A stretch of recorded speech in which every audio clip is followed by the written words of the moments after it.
Secretary of State Marco Rubio is in the Middle East this morning ahead of critical negotiations with Russian officials about ending the war in Ukraine. NBC News White House correspondent Yamiche Alcindor brings us the latest.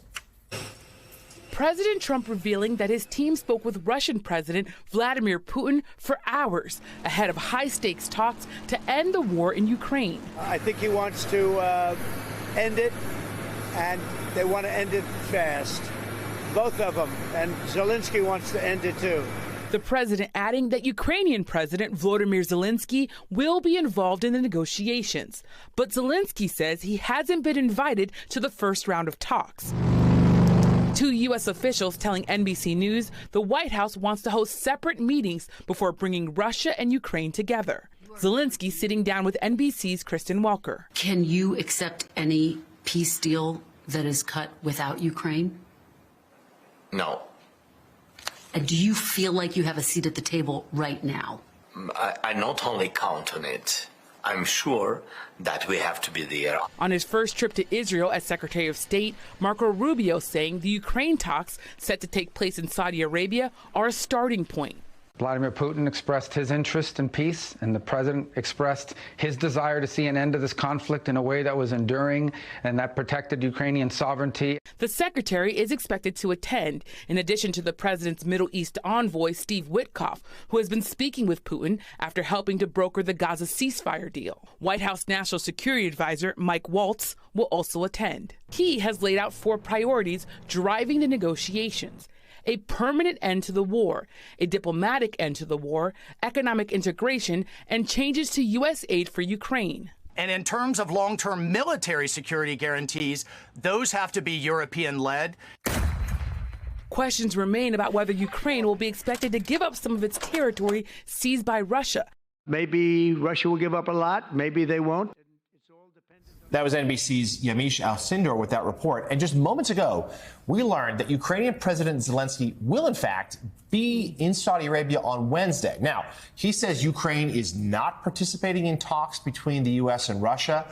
He added that there will be clarity on a date of the meeting with President Trump after U.S. envoy Keith Kellogg visits Ukraine. Zelensky in Saudi Arabia for other reasons, it seems. But, of course, if he's there, it's possible he'll join the talks, though at the moment, heads of state, Trump and Putin, not expected to be there. It's their emissaries will be in Riyadh the next couple of days. Joining us now, the president of the Council on Foreign Relations, Michael Froman. Michael also had been in Munich over the weekend at the security conference there, where talk of Ukraine certainly dominated the proceedings. Michael, let's get your analysis here as to where things stand with Ukraine. It certainly seems President Trump sending a lot of signals that he and his team deal with Putin and the Russians and maybe even sideline the Ukrainians about their own war.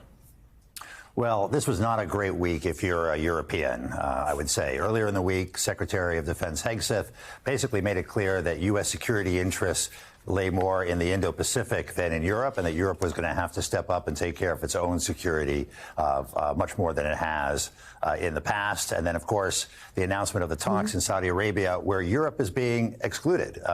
In fact, they received a questionnaire that they're to fill out to lay out what it is that they can do on the security side, including whether they could deploy troops in order to justify their participation in the talks going forward. So on one hand, this is just an initial conversation, and it gets the negotiations going. Certainly the intent is to include the Ukrainians in the negotiations going forward. And the Europeans ultimately are going to have to play a much more significant role in Ukraine than the United States going forward. But for right now, it was a sort of quite a shock to the Europeans.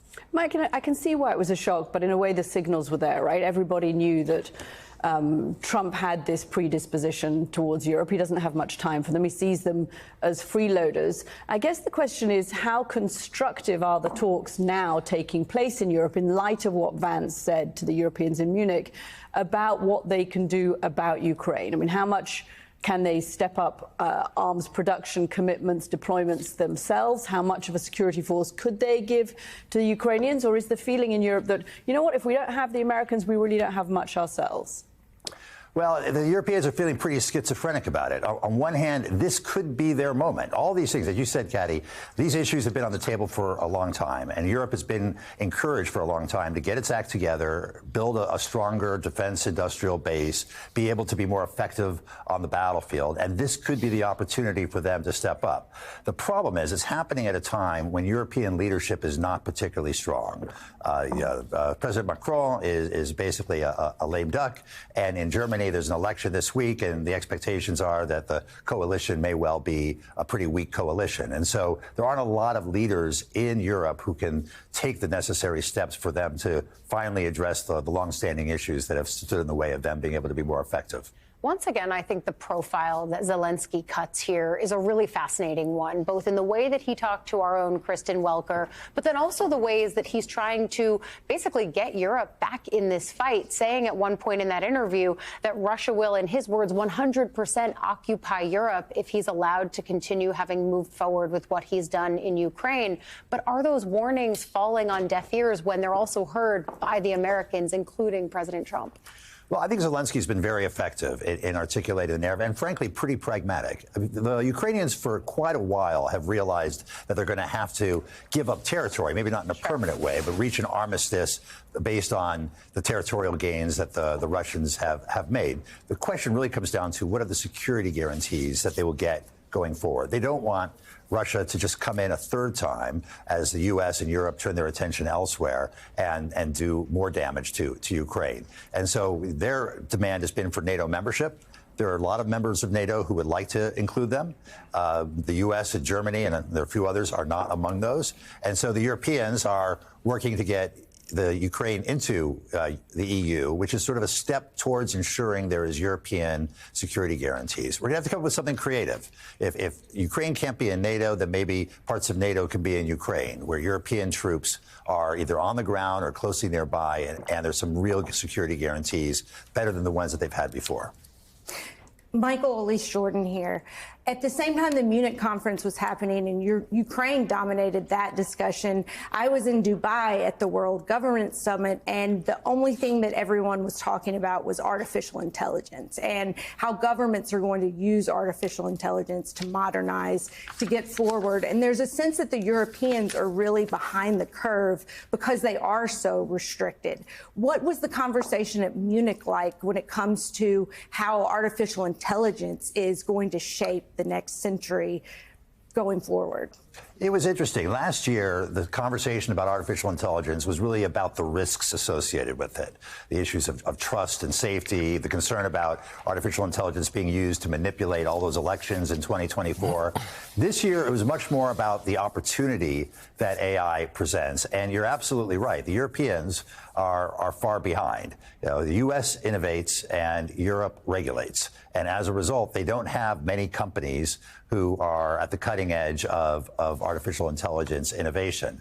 All the entrepreneurs in Europe who have a really good idea want to come to the U.S. and build their companies in the United States. This is part of that broader effort of European reform, the Draghi report and other ideas that have been out there for a while that the Europeans all know they need to get at, and yet the question is, do they have the political will to do so? Really smart insights this morning from the president of the Council on Foreign Relations, Michael Froman. Michael, thank you so much. We appreciate it.